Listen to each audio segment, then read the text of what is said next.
This is Rural Health Leadership Radio. Episode 164, a conversation with Dr. Quintin Brubaker, resident physician at the West Virginia University Department of Family Medicine. If we can just cooperate a little better, the stuff we need to provide good care to every American might already be available to us. Welcome to the Rural Health Leadership Radio with your host, Dr. Bill Oxier. Each week, Dr. Oxier has a conversation with a different rural health leader to discuss what's working and what's not working in rural health, along with other topics of interest to rural health leaders. Rural Health Leadership Radio's goal is to improve health in rural America by providing a simple, no-cost means to share information and connect rural health leaders from around the country. And now, here's Dr. Oxier with today's guest.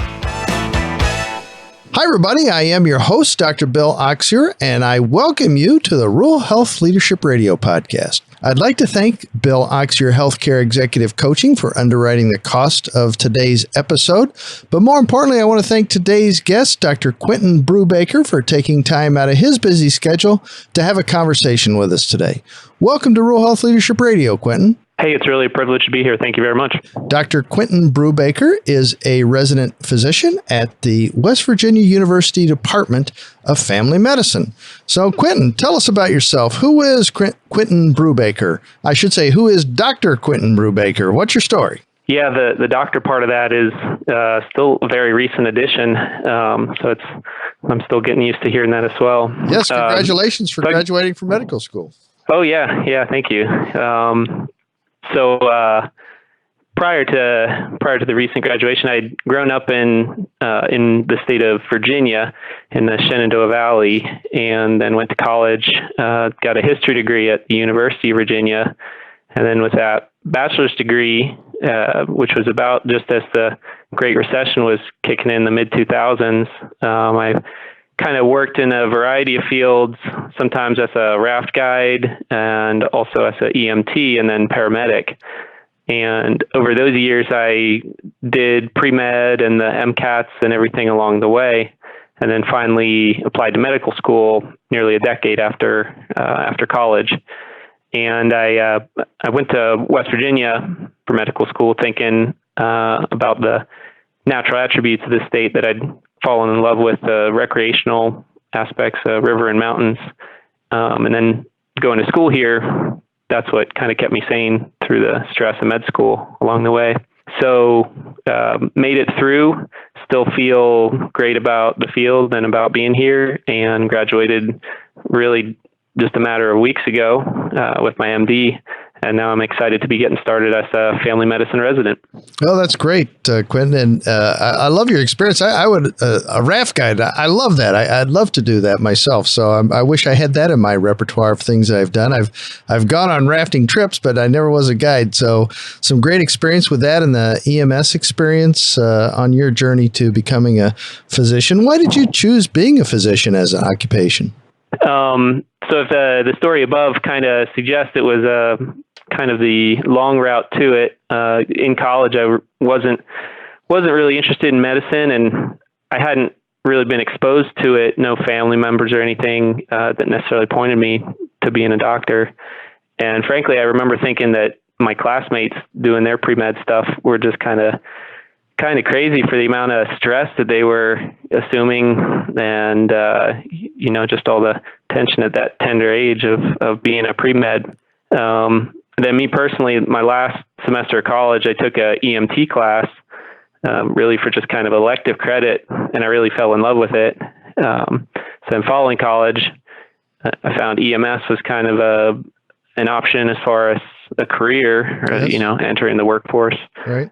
Did paramedic school eventually, and then after being a paramedic for some years, kind of felt like I'd plateaued and just wanted to learn more.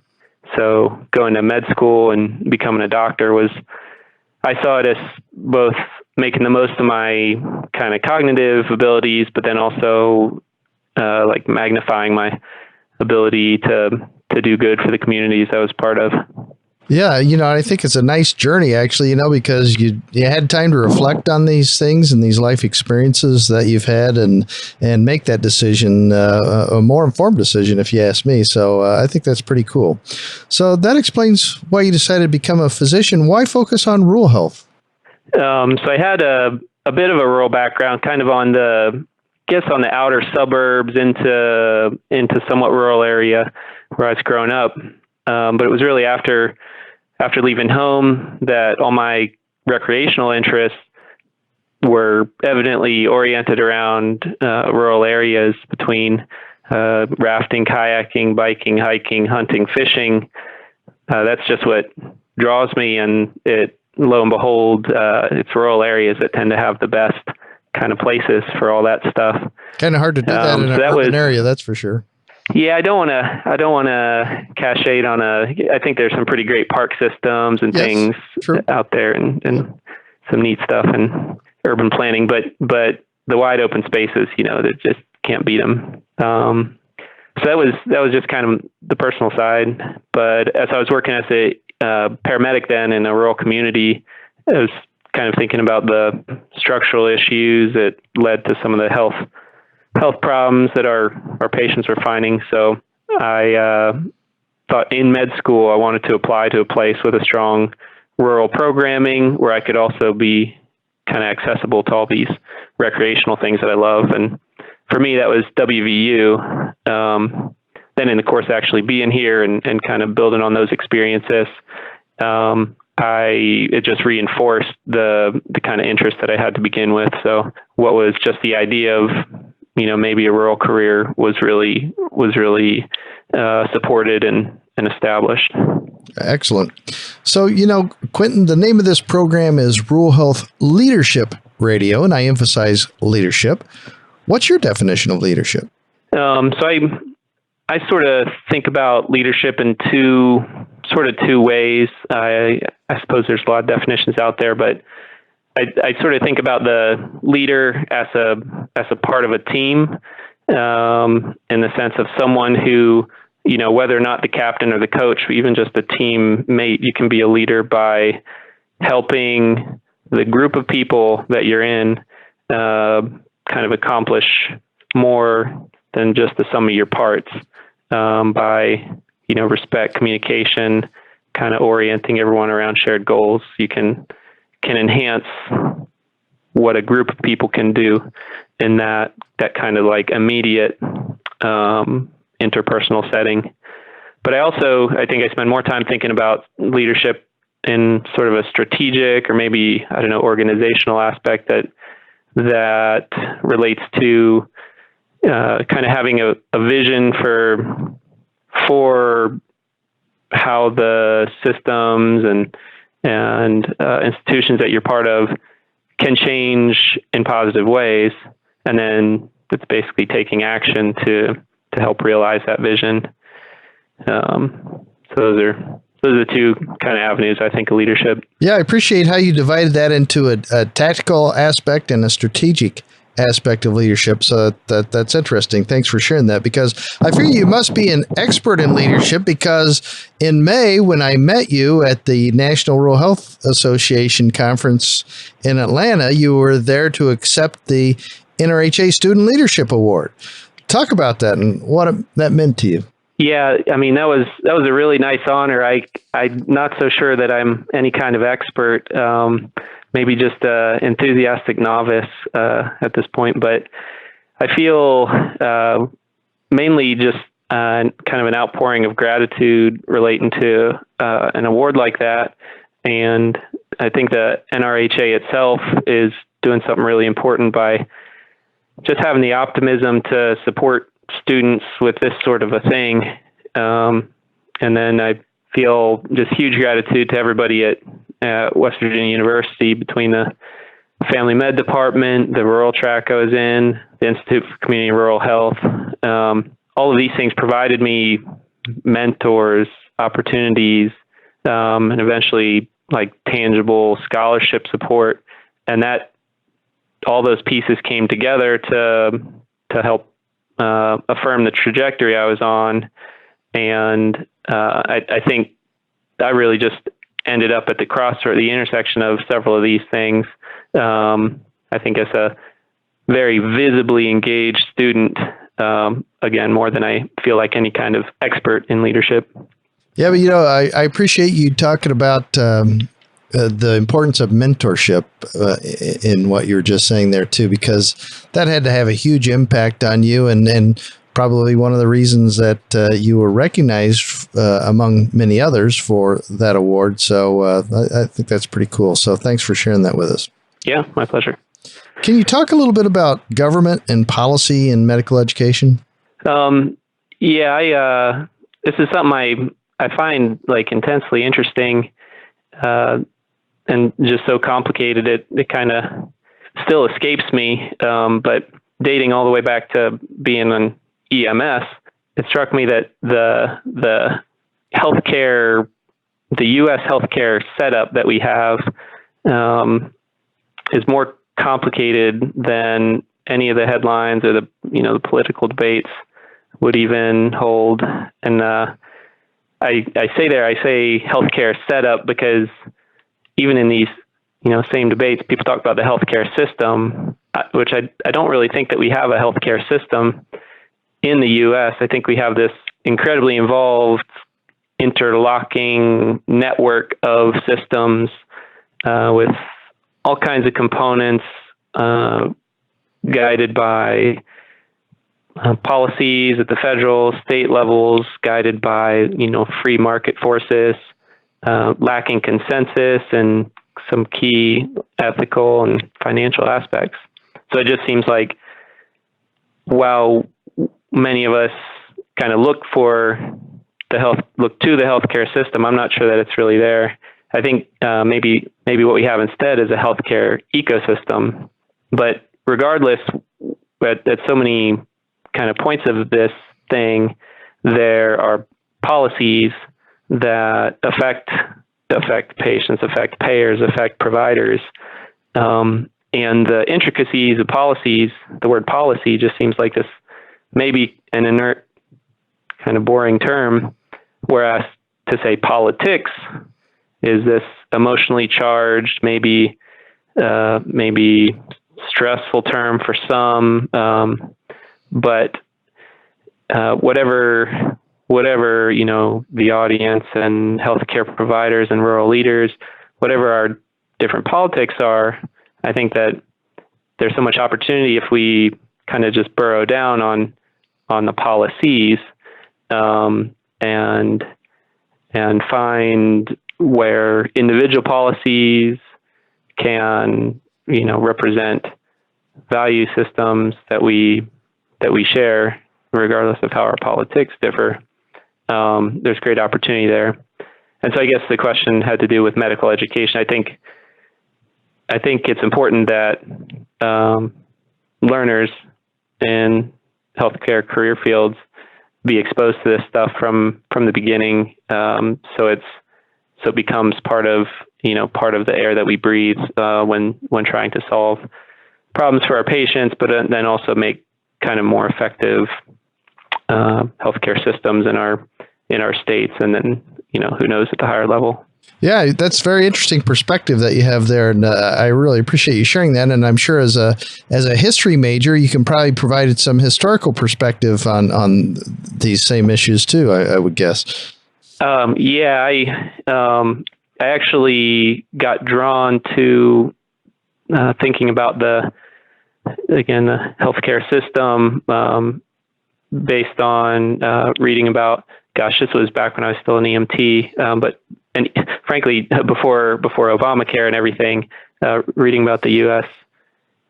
healthcare system's history, it gives me even more of the feeling that it's not really a system. It's more kind of a collection of institutions that reflect political choices and market forces over now a matter of really about a dozen decades, and that's the reason that it's a complicated thing.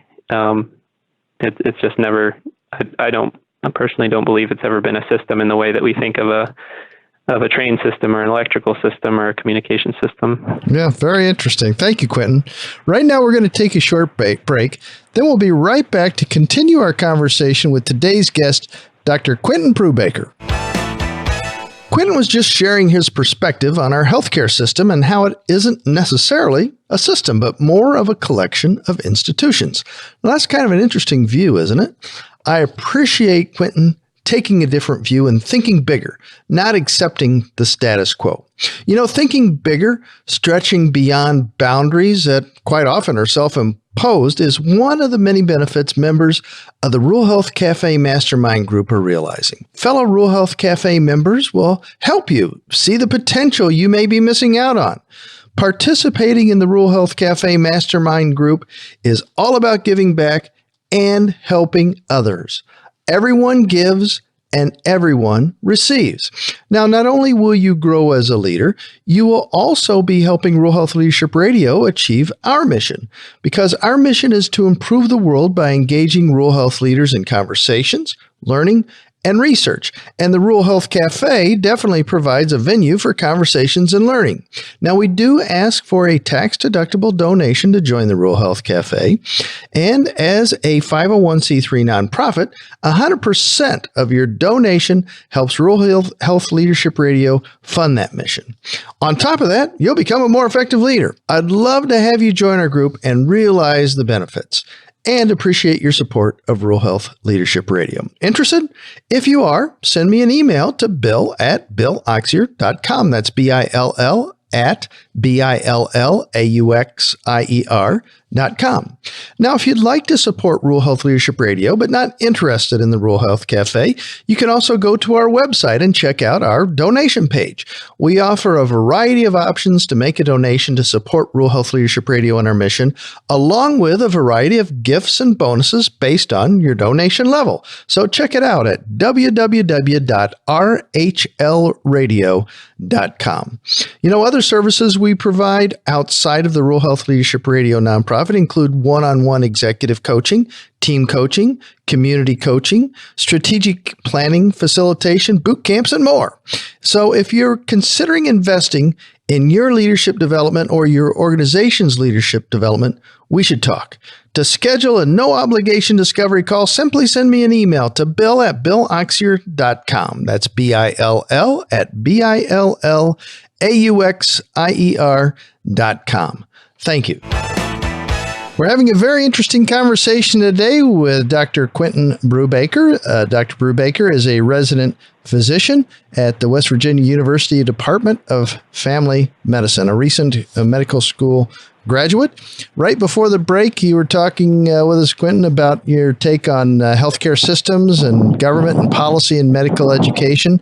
I know based on our conversations that we've had before today, you've traveled internationally, and I think you went to the UK, to Wales in the UK, where you learned about different aspects of healthcare delivery in another country. Can you talk about that?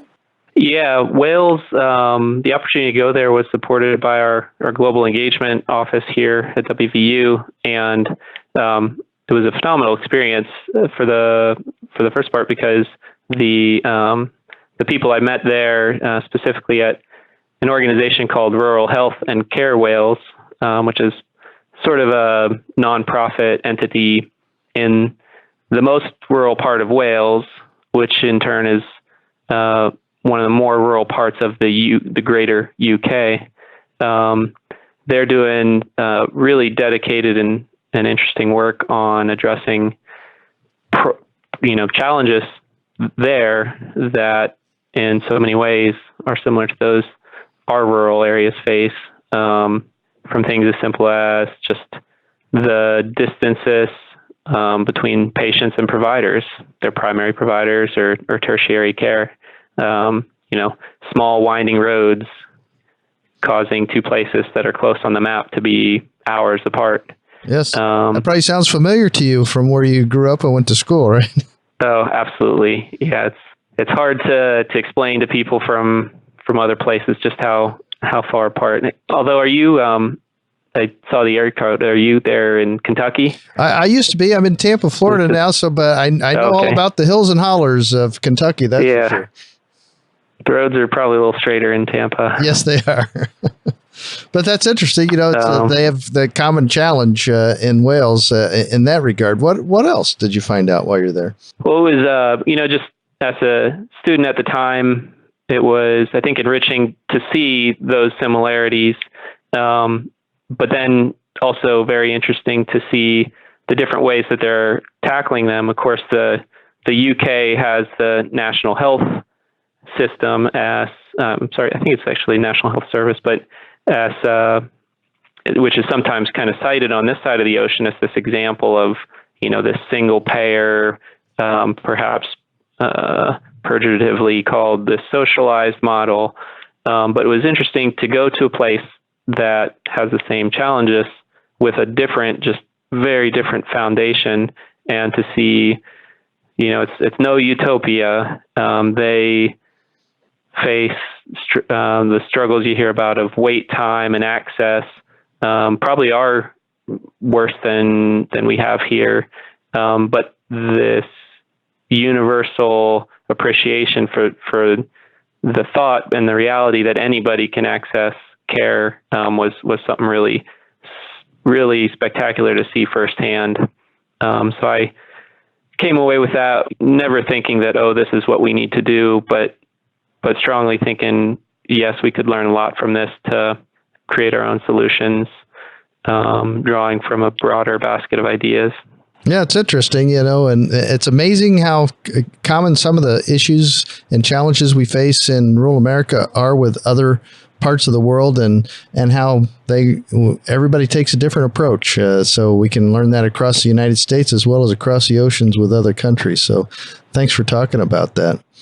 Oh, yeah, absolutely. We often talk about challenges with recruiting providers. I'm not sure if that was an issue in Wales or not, but I know, at least I shouldn't say, I think you received some scholarships for medical school by going through the Institute for Rural Health, and then you had to pledge a certain number of years to serve in rural West Virginia. Can you talk about that? Yeah, certainly. And you're exactly right. They, at least in that part of Wales, are really struggling to attract and retain both the providers and nursing staff. So very much an issue on their radar. And as far as me personally, you're right. I took basically year for year service scholarships through the West Virginia Institute for Community and Rural Health. The Rural Track program, which is something I applied at the very beginning of med school, that was a non-scholarship program, but it just paved the way for me and my colleagues to learn about these funded programs. And once I understood the premise and through the opportunities to explore the rural environment while I was here, it kind of became a no-brainer to make med school more affordable by committing to work somewhere that I already thought was awesome. Yeah, it didn't take much arm twisting to pull that one off, huh? No, it wasn't. Putting my signature on the page was not painful at all. Yeah, well, good for you. It's wonderful when things work out the way they're supposed to, isn't it? Absolutely. So, you mentioned earlier, I want to go back to something you told us about in the very beginning of this. As an undergraduate student, you said you majored in history. And, that's not the normal route to getting into medical schools. Like you were saying, you saw your fellow students that were pre-med working their tails off. So how does a history degree help you as a physician? So maybe there's two aspects of this. I think as far as the just non-traditional, having done something in the liberal arts and then come to medicine sort of on my own terms at a later stage of life, I think made it much less trying to actually get through the process of med school and all those demands. The fact that I had sort of seen other fields and chose it as an adult rather than, I honestly, I have huge admiration, but I can't imagine trying to just charge through all the sciences and get the grades as a, 17, 18-year-old. I wasn't that mature or driven. So huge amounts of admiration to those students who do go straight through.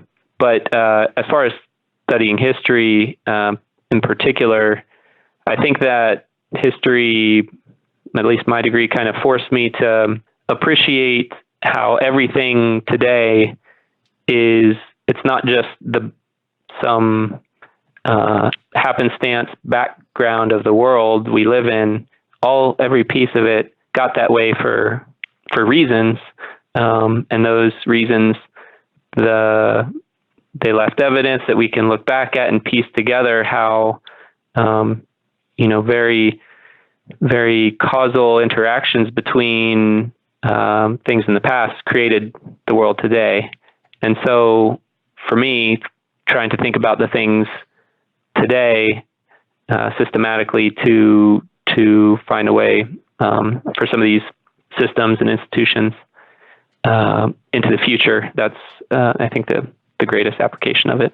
Yeah, it seems to me like in talking to you, the bit we've talked today and in the past, that it helps you with a perspective and helps you put things together because, like you said, it's more than just what's happening at the moment. It's a culmination of a long series of events that makes everything happen. So thanks for sharing that with us. I realize, Quintin, you're, you just graduated from medical school and you're just starting your residency practice here. So, but you've seen quite a few things in rural healthcare, not just in the United States, but also internationally.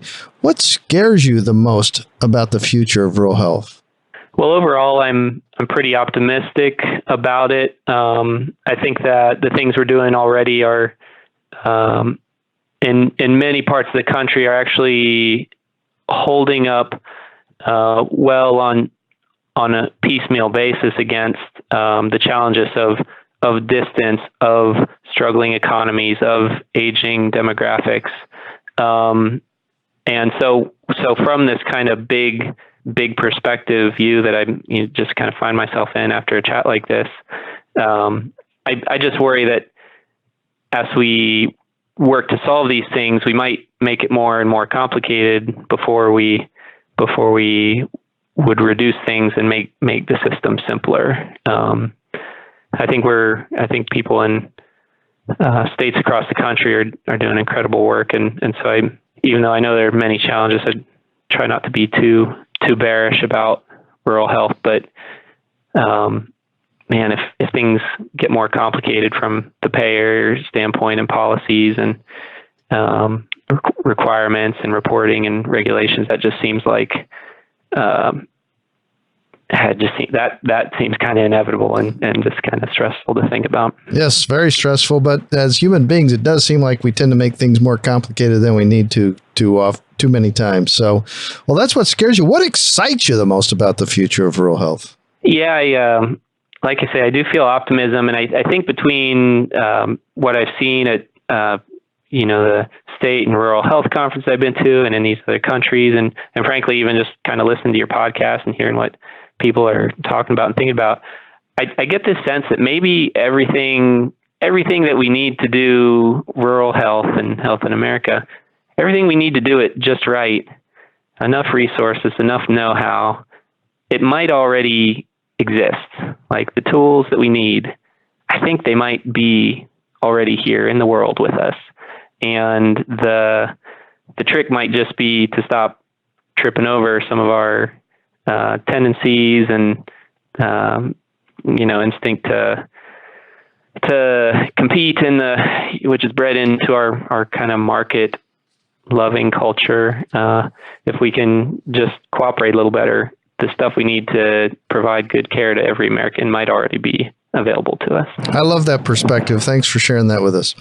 Well, Quintin, the time has flown by here. We've talked about quite a few different things. If our listeners only take one thing away from the conversation today, what should that be? Well, I think all my highfalutin reflections are still a little far from being unified, but maybe I'll have a clear take-home point if you have me back on the podcast in a couple years. But in the meantime, I'd point to my just kind of my educational process, where basically state money and deliberate programming was successful in turning me from someone with an interest in rural health into a committed and enthused new provider for the citizens of West Virginia. So I know different states are doing these kind of programs in different ways, but the recipe here in West Virginia, it worked for me. There's one more primary care provider, and that reflects, my interest, but also what I think was good policy on the part of the state here. Well, thank you, Quintin. Okay, so now you issued me a challenge about having you come back as a guest again. So I will be glad when you finish your residency to have you back as a guest on one condition. You've got to take me on whitewater rafting as my guide. If you'll do that, if we can make that deal. Oh, you got a deal, Bill. Okay. Yeah, that's all right. Cool. That's like taking a walk here. This is it's easy to do. We're never far from moving water. Sounds good. Dr. Quintin Brubaker, resident physician at West Virginia University Department of Family Medicine. Thank you again for joining us today and sharing your expertise and some of your unique takes on healthcare in rural America. I want to thank all of you out there for listening as well. If you enjoyed today's episode, please go to iTunes, Stitcher, Google Play, whatever your favorite podcast app might be, and subscribe to Rural Health Leadership Radio. And while you're on Facebook today, check out our Facebook page because we love likes. Until next week, let's keep working to improve rural health, one conversation at a time.